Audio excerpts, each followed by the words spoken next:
Welcome to Kicking It Local, the podcast all about the football community in South Australia. I'm your host, Johnny Kecko, and today I am joined by someone who's been involved in football for most of his life and has been playing football for over 40 years and now finds himself as a coach and also the treasurer of the Mount Barker United collegiate team. Andrew Marshall, thank you for joining me. No, thanks for having me, Johnny. Good to be here. So, I'm looking forward to chatting to you. You're involved in a club that's come from the collegiates and worked its way into the state leagues. Mm-hmm. You're now back in the collegiate area of the club, but you were heavily involved in Mount Barker United getting that spot in the state leagues back in 2016. Absolutely, yeah. So I'm looking forward to chatting about that because there's a lot of stories behind there, and it's not easy to get a state league team, is it?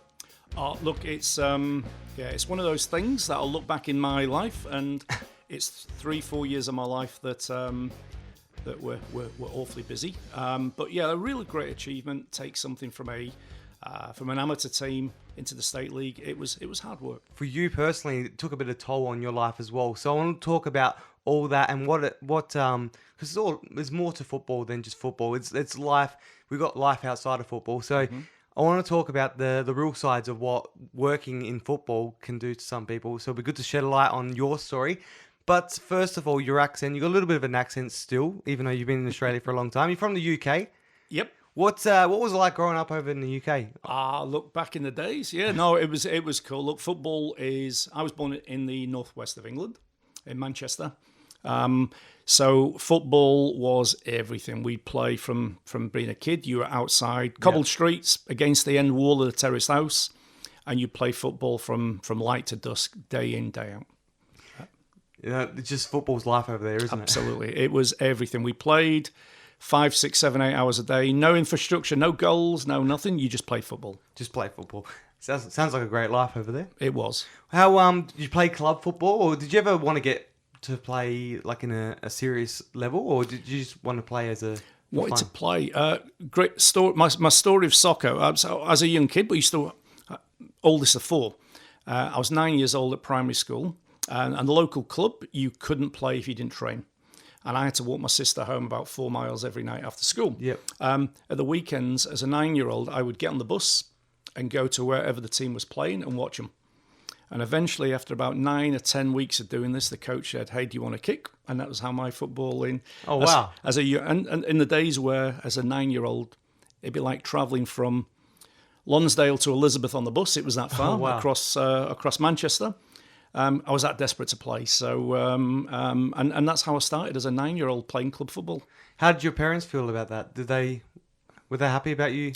Don't think I told them. I think in those days you just went out when it was light, and as long as you were home for tea time, nobody cared. So did they know you signed up for a club? Or? No, in those days you didn't sign up. You played. It wasn't official. So you literally just turned up. The hard bit was getting mum to buy me a pair of boots. Well, that's an interesting way of getting involved in football. Was football ever a part of your family as well? No, not really. No. I was the first one in the family. My dad's the old man's from Scotland, so he was a passionate Scotland fan. So we'd have the football on constantly. So it's hard growing up in England, and all you watched was Scotland on the box. But no, it wasn't. I was the first one to play football, and it was really because we were in Manchester. And Manchester, it was all about football. Yeah. Which team do you go for over there? Do you have a team? So I went to primary school, and everyone was blue or red. Yep. My granddad used to take me to football from the age of 3 to Bolton Wanderers. Ah. And I was the only kid in central Manchester that supported Bolton Wanderers. So when we played football in the yard, it was red against blue, and whoever had the least players got me. That was the way it was. It was a hard life growing up at school being a Bolton fan? It's been a hard life being a Bolton fan for the last 50 years, matey, trust me. But it was. But everyone felt sorry for you, so nobody picked on you. It was harder being a United. Well, you moved to Australia in 2004, which I'm assuming you would have enjoyed being a Bolton fan to get away for a bit. Bolton were just going through the best seasons of their life. JJ Okocha, Yuri Djurkaev. It was the best seasons ever. And Fernando Hierro. And then I moved away and it all fell apart. Yeah, it's all you. But what was the reason behind moving to Australia? About almost 20 years ago now. Yeah, so young family, we had twins. life in the UK, working life was hard, and we decided to just come for a change. I worked in the automotive industry over there, very, very tough industry, and we just decided 35, 36, just before the visa window shut, we'll come and give it a crack while we're young. And we came over here, came to South Australia, loved the place, and not left. Yeah. How did you find moving to Australia? Was it easy? A lot easier than people, And South Australia is it's a wonderful place to come and live. It's not the big city. It's friendly. Within 2 weeks of a landing, looking through the local papers, found a local soccer team to play with. That was for me, football's always been about the community. Yep. And for me, being new, foreigner in a new country, soccer was my way of meeting people. Started playing 2 weeks after I landed. How did you find that, trying to meet people through that? Because it seems like it's a very common thing for people that come from UK and also other parts of the world, but where football was very prominent there. They come here and they play, join a football team, make friends. Was that easy for you? Did it make it easier for you to acclimatise to the country? It absolutely did. It gives you a purpose. So on those first months when you're here and you've got all the things in the world you've got to sort out, you know, people are homesick, all those good things. It was something to get up and get out, have a kick, and actually just get to know new people. And what we found was all the people I've met through soccer in those early years helped me acclimatise. Showed me around the place, where to eat, where not to eat, who to talk to, who not to talk to, who the idiots were in town, and the like. So it was a really good earthy way of getting to know people, and fantastic. Well, out of interest, what were some of those places that you remember that were on the to-do list of eating in Adelaide when you came here? Do you remember some of those? Yes and no. I can't remember the names of them, but as time went on, I found out they were all owned by the families of the players that recommended them. So it was there were always Italian restaurants up in North Adelaide, and you go, yeah, this is all right. And then a year later, you would find it's one of the guys. That's his uncle that owns that place. The promoting the family. Yeah, there you go. The place that I was first sent to was Bocelli's on Hutch Street. I always remember somebody saying, Italian place on Hutch Street called Bocelli, you should go and try that. And that was probably one of the first places the family went. And it was cool. Yeah. Still go there to this day. It's It is a good little place, and there's a lot of great little places in Adelaide. I'm sure there's a lot more now than 20 years ago when you came. Yeah. But with moving here as well, joining clubs, what were some of the clubs you were a part of? Because I know you were a part of Mount Barker for almost 15 seasons now, I think. But what were in the initial stages, some of those areas? So I got off the boat, and literally within 2 weeks, I started training with a club called the Latin Knights in the Masters League. Yep. I saw their advert in the paper. It sounded more like a dance club than and it was a bunch of old boys playing in the old SA Masters League on a Sunday, I think. And I trained up near Jeps Cross, not far from Jeps Cross. And played with them for 2 years in the Masters League, and we got to the final of the cup in the second year. Really good bunch of lads, bright orange tops. I've still got one at home. I think it's been disbanded now, but just a real eclectic mix of. It was mainly Italians, mainly Italians, but real characters, and all in that sort of 35 to 55 range. But interesting, I found Masters soccer really hard. Because, they just tackle you like a sack of potatoes every time. Every tackle was hard. Every time you went past somebody, I was still relatively young and fast in those days compared to the rest of them. Everyone you went past would drag you down. Every tackle was a lifesaver. It was hard work. So after 2 years, I had a friend that came and filled in with the Masters. He was coaching a club up in the hills in Harndorf at the time. And he said, do you fancy coming playing up there? Moved up to Harndorf with him, playing against young kids. And it was so much easier. Yep. They're faster, but they bounce off. Make you enjoy it more as well? Yeah, definitely. Being able to play, not having to worry about getting tackled or anything like that? It was longevity. Yeah. It was. I was getting old. I was in my mid-late 30s, and it was all about longevity. And Masters was hard. So went up to Harndorf, young kids in the Sassel at the time, on that famous Harndorf pitch with a big hill on it. And that was good fun. We played there for a couple of years. The usual local soccer, somebody falls out with somebody and the whole team moved on. And in 2008, they all moved on to Mount Barker as a C grade, and that was the start. The moving to Mount Barker, that's where it all began for you there, and you became heavily involved. But what was it like in the initial days when you were first there? They didn't have a state league team at that point. What was it like as a club to be involved with them? It was really a really good group of lads, friendly. So it was very inclusive. So everyone got to know each other, and there were guys that you didn't mind sharing a beer with after a game. But it was crap. It was on an Embo Park, which even the sheep probably wouldn't graze on. It was a real flooded, horrible, uneven paddock. In those days, we had one spotlight. The coach would bring a jerry can of diesel to pour him, and we'd all have to train under this one floodlight in a typical hills winter, minus. It was horrible. So it was very much a group of fellas having a kick, a good old-fashioned soccer. I do remember the Enembo Park, what it looks like, and it's not a great place to be training on, is it? It wasn't a great place to play. It wasn't a great pitch to play on, but again, going back to my roots, it was good to have somewhere to play. You've got to have somewhere that's your own. We had to share it with the softball. That really caused problems in the latter years. Having softball diamonds on your wing isn't great. But yeah, it was a pretty average paddock, a typical community pitch, poorly drained, very wet, and bloody cold in winter. It is cold up there, isn't it? I don't know how you do it playing up there. Well, when you did. In that cold, it's colder than anywhere. English, it's like it was like a summer for me. But no, once you get used to it, you go train up there in winter, and it was two things. One would be air temperature on a Wednesday night would be down at 3-4 degrees some days. You'd have the mist rolling across the pitch, and then you get all the wood burner smoke. And between the three, it was you'd go home and you'd feel as though you'd been on 20 Woodbine for the week. It was a really strange place to play.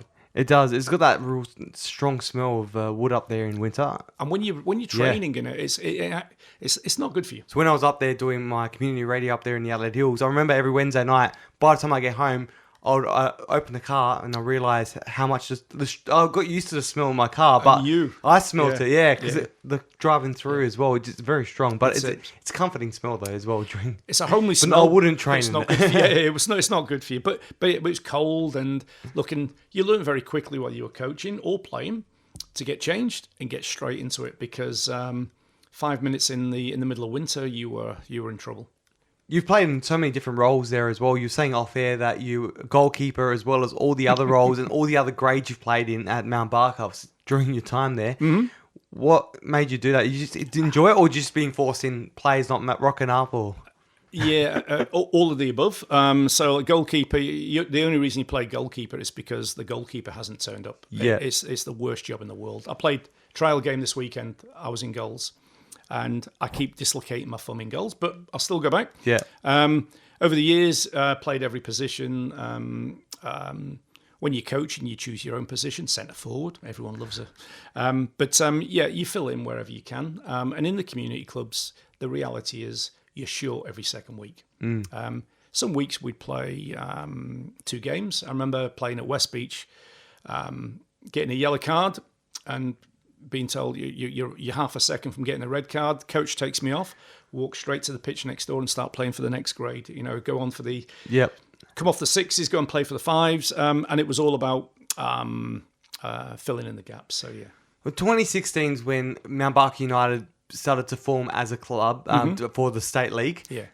What was so at that point? Just in the years prior to it, because it takes a couple of years to get ready for the league, but in the lead up to that point, what was your role before taking on the role of getting involved in creating the club? But what was your responsibilities prior to that? So before that, look, I had a serious injury, or when I was about 40, ankle injury, really bad ankle injury, and that's what started me coaching because I couldn't play for a year, literally couldn't walk for a year.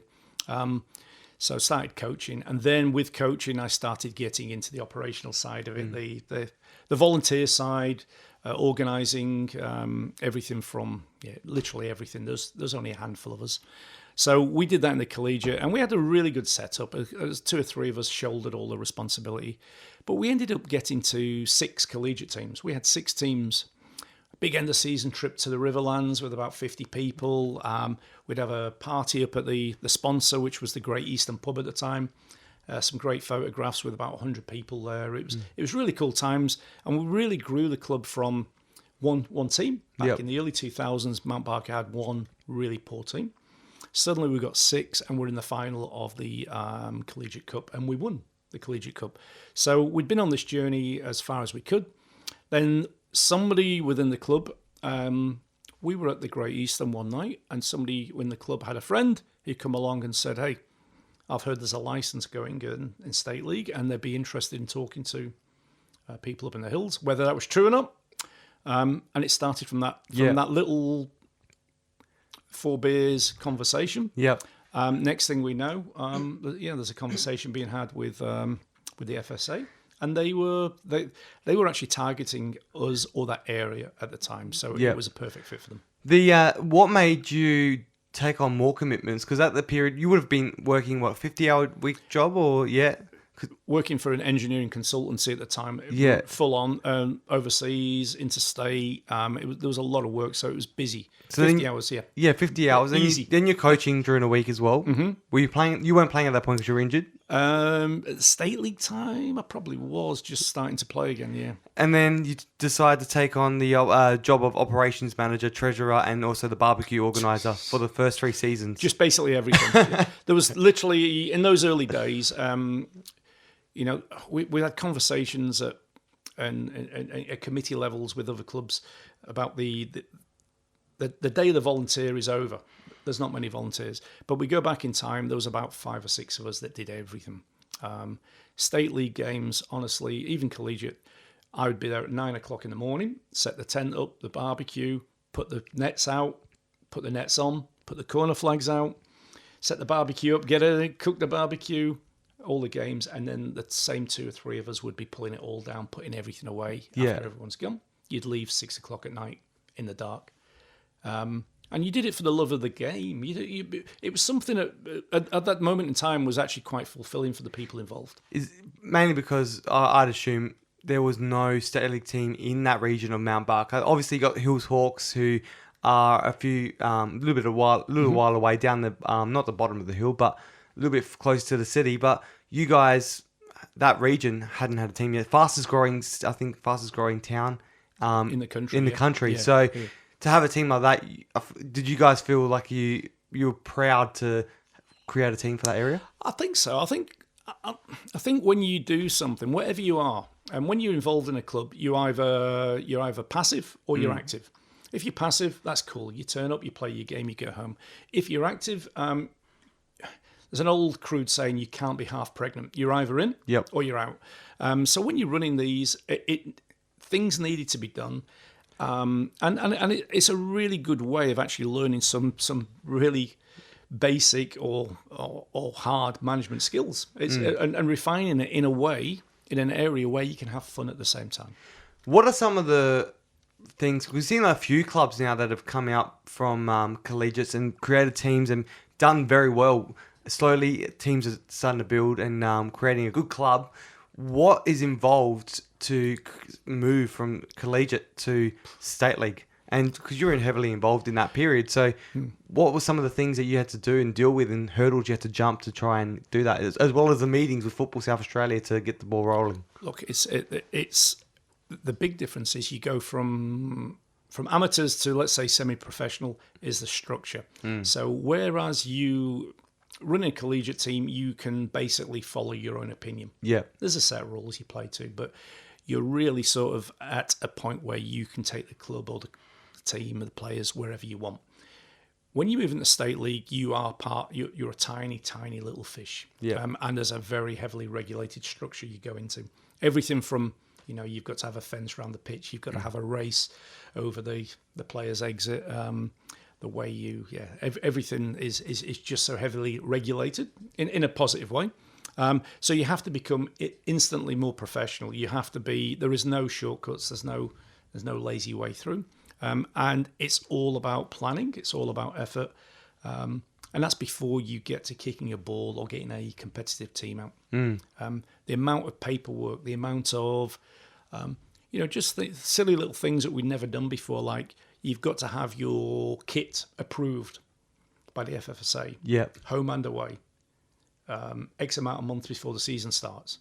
Beforehand, we did whatever we wanted, and suddenly it's like, oh my God, we haven't even spoke about kits. Damn.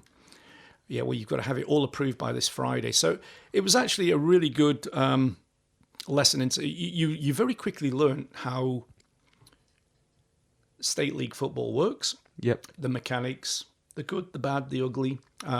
But yeah, it made you more professional as a club very quickly. You had no choice. Well, with the kit there, did you have to jump behind a sewing machine and try and create something before Friday? I forget the guy's name. We had mate at top corner that was involved with Metro Stars. Yep. And he was phenomenal. So he'd been involved in setting Metro Stars up in the early days, and he was a really, really nice old fella. I used to go and buy some kits, and I'd end up in there chatting for an hour and a half. And he helped us with tons of that stuff in the early days to get us going. One of the things you guys moving into State League did was you were able to reintroduce the teams for the FSA Junior Premier League as well. 10-year absence. Having that as well is another thing you guys have to work for as well, but it's great to have that avenue for the kids. Absolutely. Look, one of the guys, a guy called Mark McGrath, his son still plays State League with us. He was part of that original JPL team. So he would have been heavily involved back in whenever it was, 90s, 2000s, with the JPL team, which had some really famous players. I forget the name. The goalkeeper that played at Adelaide United for a wee bit. He started in that JPL team. A number of the Hawks started in that JPL team. There were a number. It was a really good moment in time, and I think that was part of his incentive, was to try and recreate that. He was adamant that we go JPL, not JSL.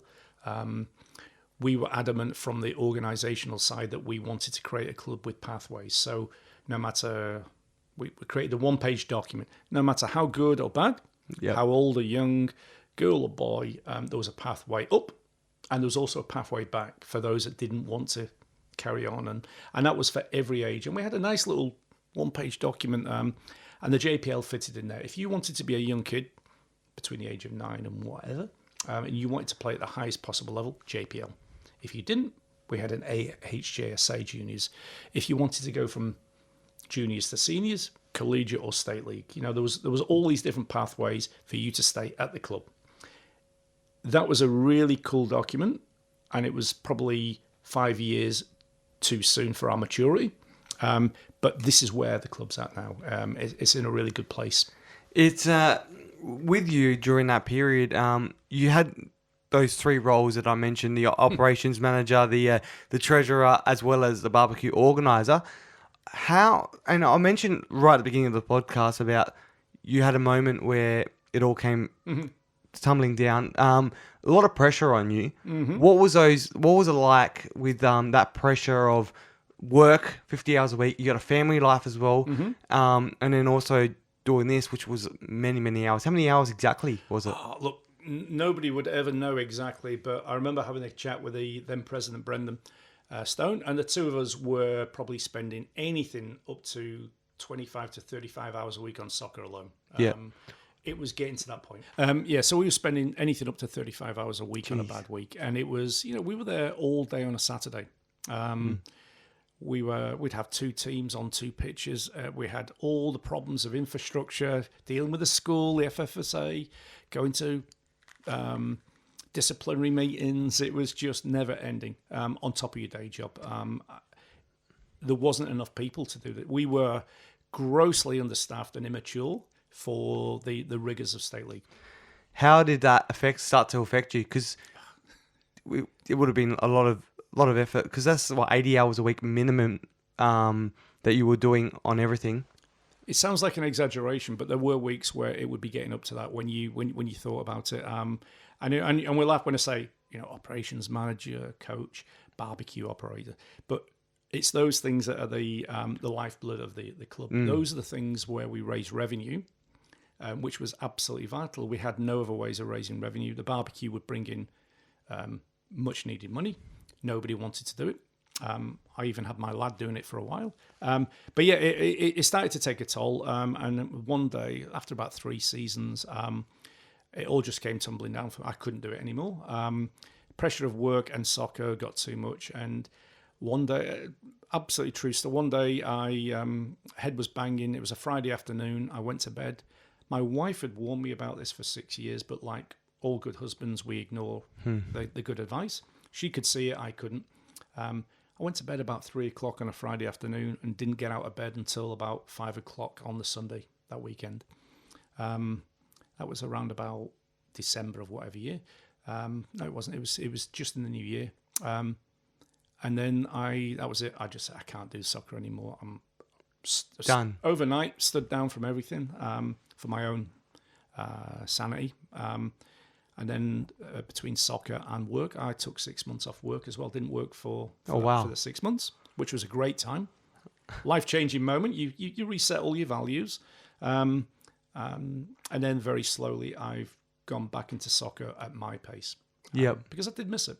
Yeah. So it enabled you to sit back and realize what you loved about it and what was too much. Absolutely. And then you found your way back into something you love. And now you're a treasurer again, but for the collegiate side.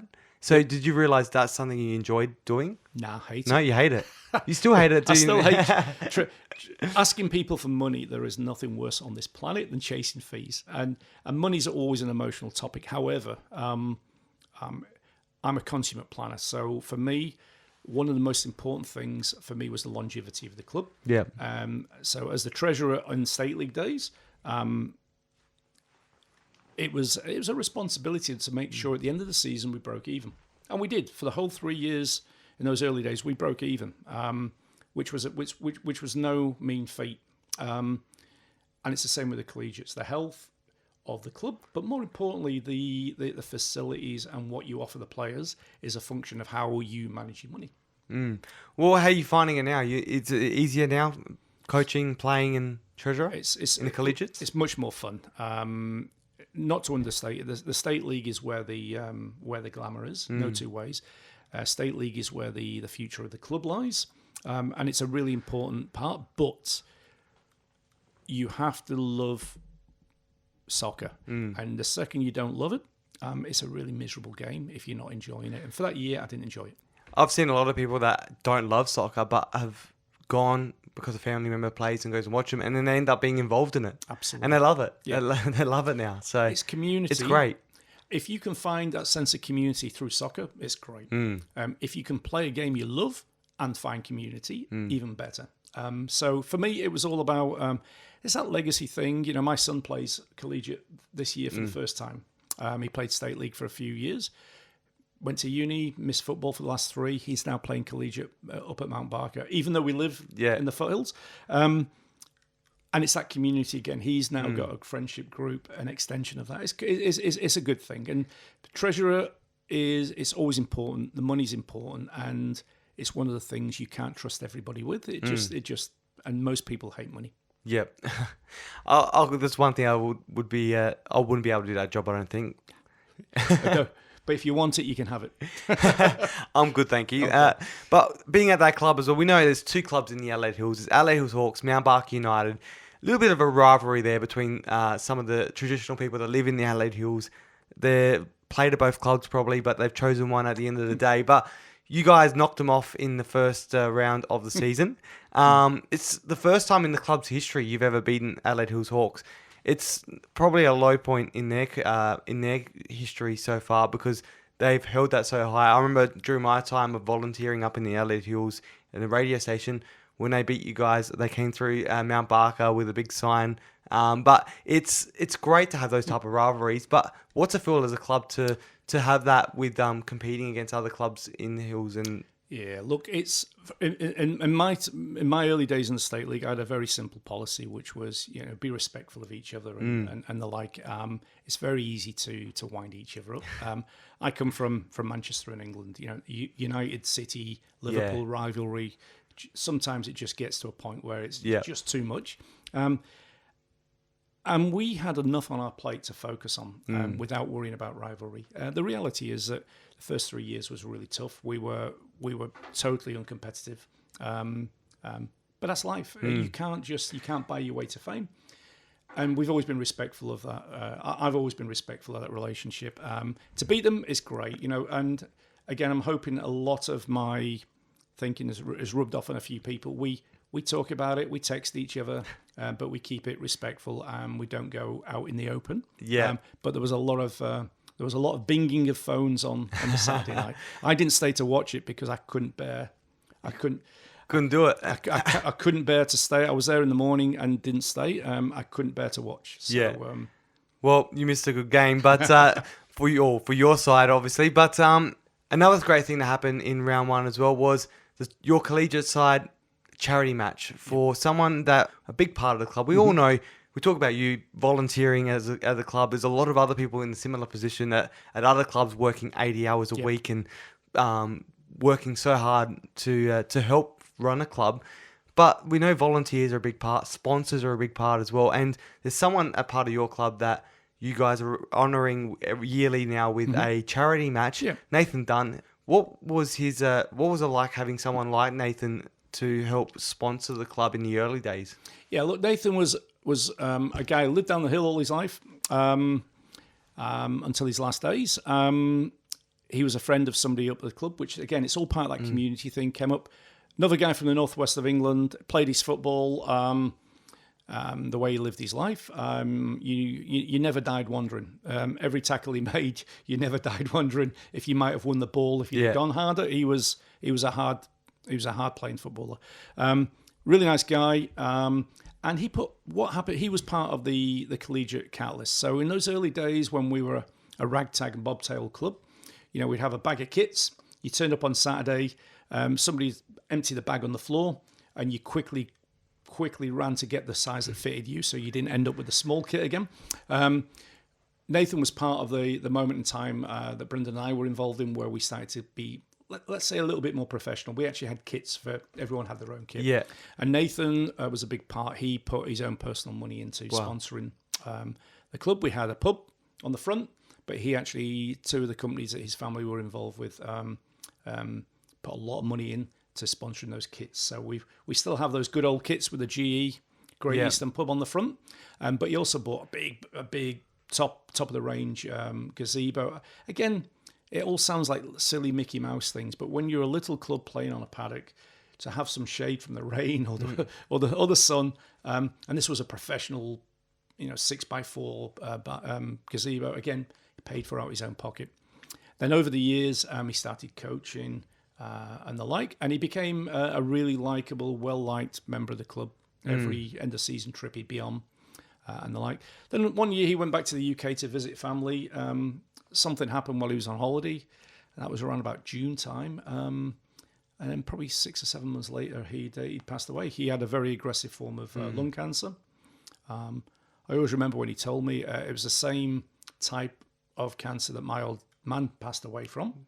So when he told me he had this particular type, I had a background, knew what was going on, and knew there was no, in those early days, small cell carcinoma, you don't survive. It's horrible, very aggressive, very quick. So within 6 months, he was hospitalised. And as part of the community, it's really important that when you play soccer, we do, it's all part of the community. We don't realise the friendships you make and break, that these people have a long-lasting effect. And for the young kids, for the old boys, we lost a mate. It was a really, there's still people to this day get upset about it. For the young kids, it was the first time they come across this sort of thing. Yeah. So it was a really good moment to say, hey, this is more than just having a kick around. It's the long-term memories you make, the friendships you make. And for his family and that, it was really... We had a charity game just before he passed away, a Legends game, where we contacted all the past players from 15 years previous and asked them to come and have a kick against the current A grade. And we got about 60 people, and you had to pay to play. Yeah. And we had too many people. Oh, wow. So everyone was making $100, $200 donations to play. We had a big game. We had about 150 people turn up, and we raised about $9,500 for his family. Jeez. And Nathan came along, didn't know about it, came along. We had the Legend shirts. He wanted to play. He got to a point very quickly where he was struggling to walk, but he wanted to play with his son. He'd never played soccer with his son. Oh, wow. So, and we told him we were playing Unley that week, Yeah. and he hated Unley. No reason, he just hated Unley. Yeah. And that's the sort of, and he came along, he couldn't play, but he turned up and there he was, and he got to play in the game with his son, even though it was only for 10 minutes. So it was a beautiful thing. And then we've set up a game every year. The first trial game of the year is in memory. We have a plaque. We invite people up. We give them the little commemorative plaque for the game. We invite his wife and daughter along. They come along every year for half an hour.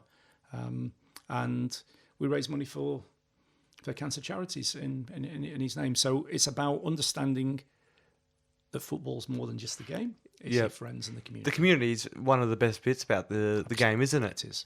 Yeah. It's but what's it like those days now? You get to do those games every year now. I think you're in the third or fourth year now. Third year now. Third year, yeah. Yeah, you're in your third year now. So what's that moment like now? Those games. It's nice. It's like, look, it's the first year it was very in your face because it was a big thing and everyone's a little bit on edge and a bit, ooh. Now it's much more relaxed in a good way. We still get people who are not playing anymore coming along just for that game. Come and sit in the stands, have a beer, have a yarn afterwards, out of respect. And we get to see these guys once a year and they come out for that game. So it's cool. A focal point. It's really nice. It's we're all human and we all have our frailties. And I always think it would be nice when my time comes if somebody actually cared each year. So it's nice that somebody actually cares to put the effort in. And I think it's important. And that's one thing that I love about football. It's very rewarding in that sense. And I think his family would absolutely love that now. And that would be one thing I look forward to every year now. Absolutely. Being involved in that. It is. And again, if the young kids learn nothing other than a bit of respect and passion for the community, that's a great thing.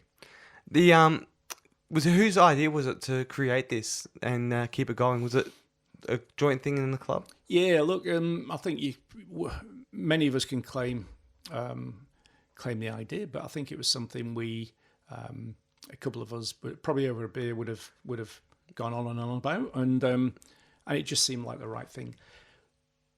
It's also opportunistic in a way that sounds a bit mean, but when you're developing a club, when you're growing a club, I think it's really important that you have a real strong sense of identity and history. And there's different ways you do that. You can win cups, you can win premierships and the like. But I think this was also something that marked us moving from just being a bunch of individuals that run around to actually making it something that felt like home. So now this is part of the club. This is something that will outlive me. Yeah. His memory, that game, that homeliness, if you want, that comes with it, is a really important part of the club maturing. And like I said earlier, when we started State League, we were certainly not mature enough in our thinking in a way. The club it's like a gangly kid. They're 6'2", but they're only 9 years old and they grow into the body. We had that experience. This was all part of that maturing. It's some clubs have that rich history of all the trophies they have, which is great to be a part of. Other clubs are known for building young players, and there's some a lot that are known for just being that very homely and community based. And that's something that Mount Barker has gone for, now. I think so. Look, and everyone has their opinion on everybody in every other team. For me, having been there for 15 years now at Mount Barker, it's the reason I keep going back and driving up that hill. Yep. It's one of the worst drives, I've got to say. It's hard. It's not actually that bad once you get used to it. It's a mental problem. Yeah. But when you're driving home and you've just been spanked 7-0, it's a nightmare journey. But yeah, so look, it's all part of that. It's all part of that richness of community, and it's also part of the maturing. It's a community club. We have a lot of players who play because of the friends. Yeah. That's how we got the 6 teams. We got whole families. We've got, I think last year I can't remember if it was 6 or 7. We had 7 dads and son combinations playing collegiate. Yeah, which is really, I think it's really cool. Yeah. Yeah. And as a dad with a young lad playing soccer, there is nothing better than having the photograph you and your son playing in the same top in the same team. Yeah, it's in the same team as well. Yeah. That's unreal. Yeah. So some of it was manufactured to make it happen. Yeah. Because some of those old boys really shouldn't be playing Should be, football anymore. But we had, I think, 6 or 7 father and son combos. We also had That'll be interesting during games. We've had a couple of mother and daughter combos as well in the women's team. And it's great. I think that's part of the community thing. Yeah. The old boys hang around and do the hard work. Yep. Because they've got nothing better to do other than put ice on the legs. And the young kids are the next generation. And if you can have your family and the community, you've got a pass for the day. The wife can't argue. That's it. She's there playing as well, hopefully. I'm taking the young lad out for soccer for the day. I'll see you at 7. Yeah, beautiful. Well, mate, it's been a pleasure chatting to you. I've really enjoyed the story and especially what the club, how it got to where it was and your involvement in it. And appreciate you sharing all that with me. And but before I let you go, there's something I do all the time with all my guests is we ended on the kicking it questions. 2 questions that I get to ask every guest, the same questions. Bit of fun to end it off. But which footballer would you love to kick it with? Anyone in the world?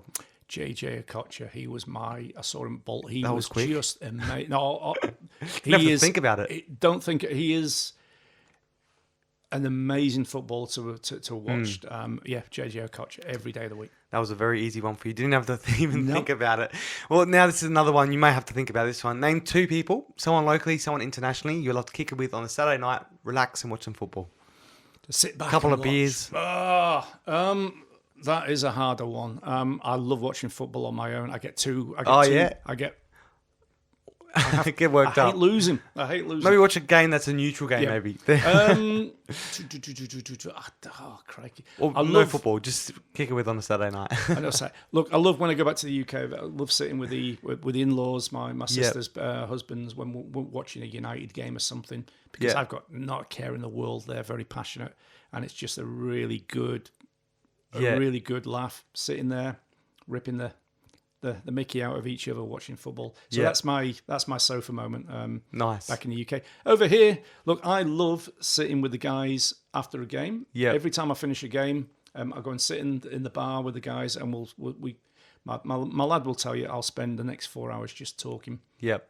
Couple of beers, wrong go with that. home, and and it just makes it a really enjoyable Saturday. Yeah, well, perfect. That's 2 good ones right there. And appreciate you joining me, Andrew. It's been a pleasure chatting with you for this podcast and sharing your story. And I'll look forward to trying one of your barbecue, your expert. I'll say it again.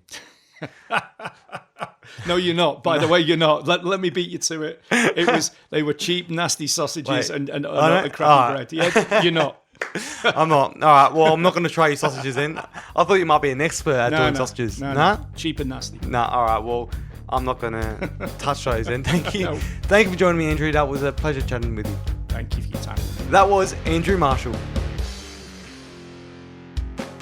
Make sure you subscribe to Kicking It Local wherever you get your podcasts so you can get a taste of the SA football community. Plus, follow @Kicking It Local SA on Instagram and Twitter so you don't miss any of the action. See you soon.